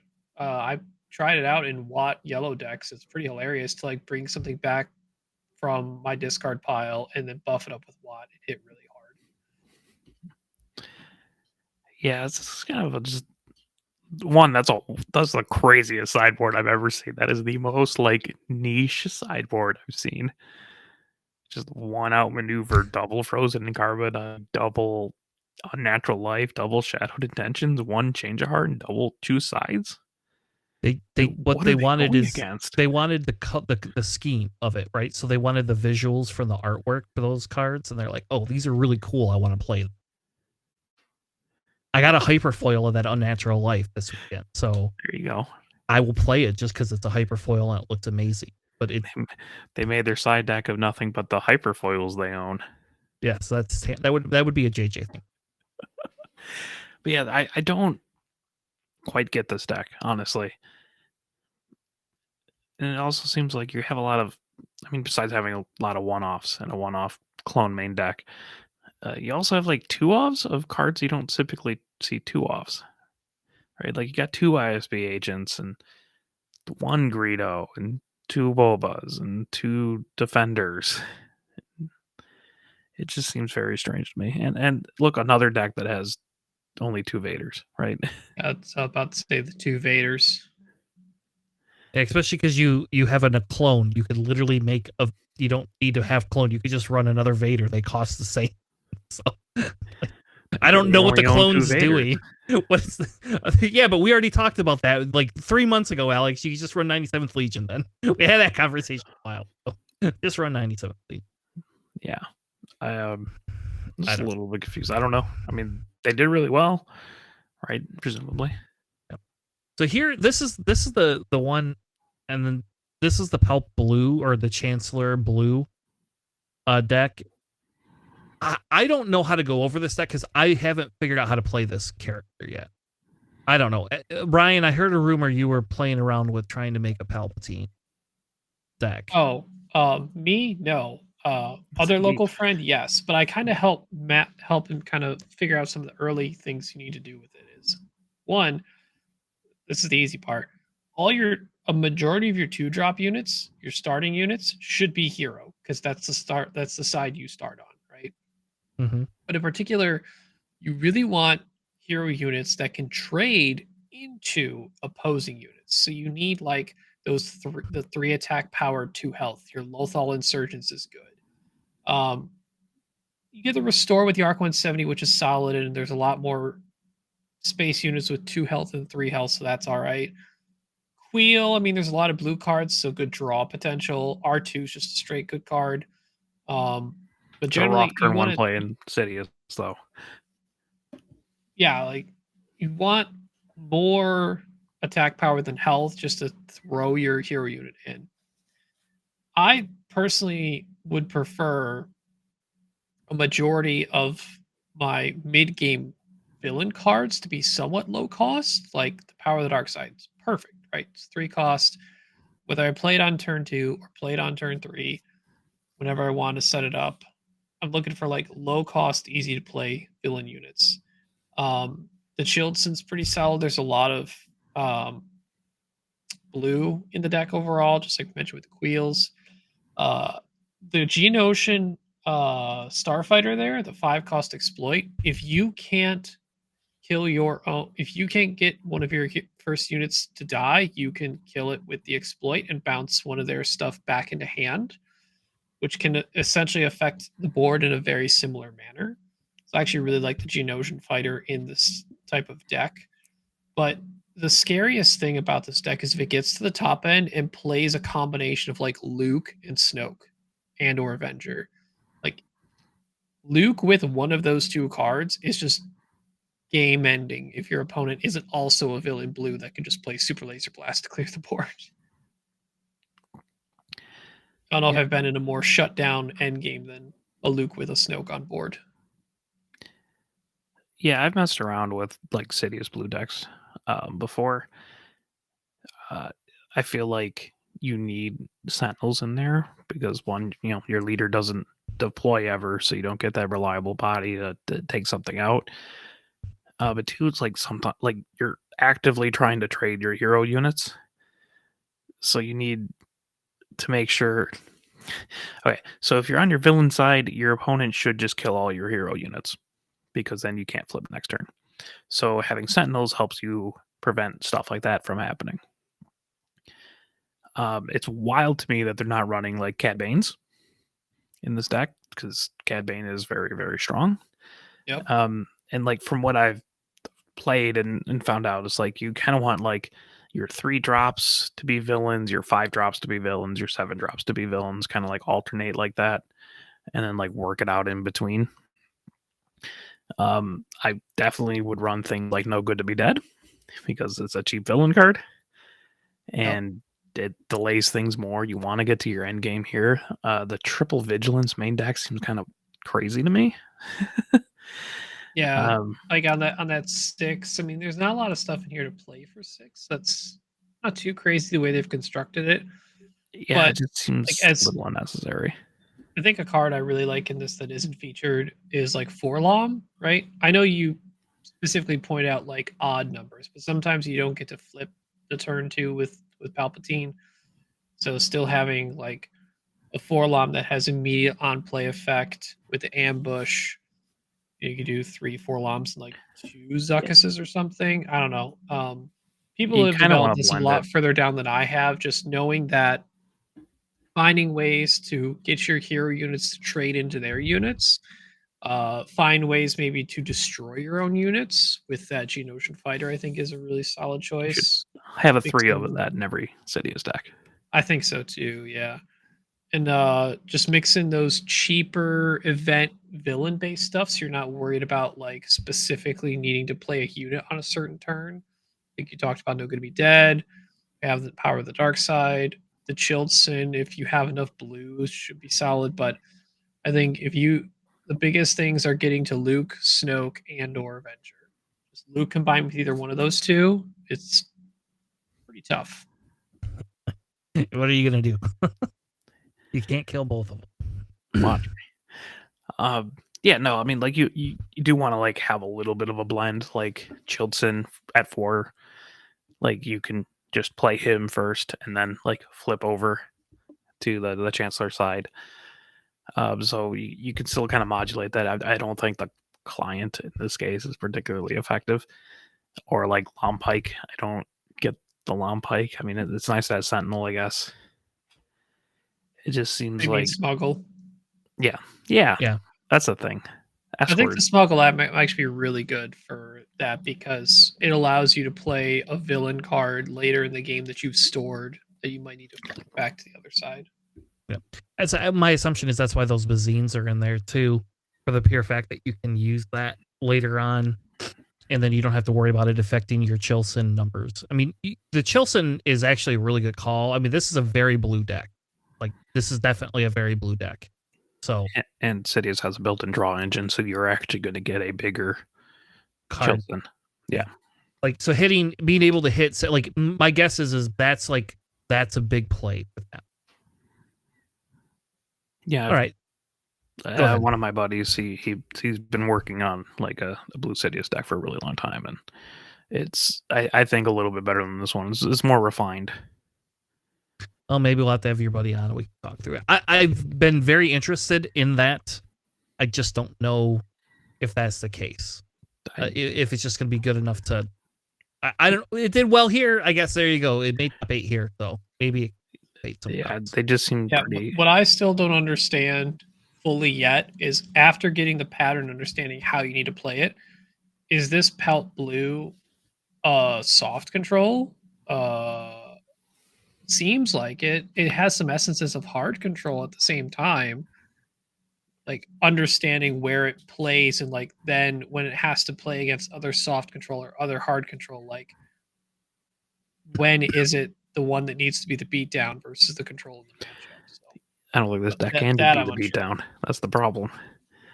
Yeah, it's definitely soft control, but like I feel like if you're gonna run yellow, blue soft control, you have so much of a wealth of options on both sides now, and blending the villains and the heroes isn't really good. Like it just seems kind of mid.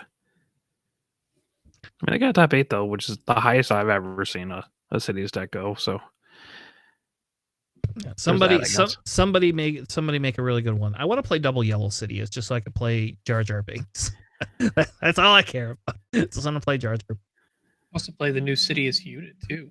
Ooh, that's true. I finally got 2 more of them, so now I have a full play set. It's fine. I have extra resolutes if anybody needs them. I pulled 8 resolutes or 9 resolutes. It's so stupid. I pulled I 7. don't think I have any, but I don't care to acquire any either. Come on, Ryan. Pulled 7 Grievuses. Do you need Grievuses? No, I do. Maybe I only 1. have 2, but again, I don't have an immediate desire to acquire a third.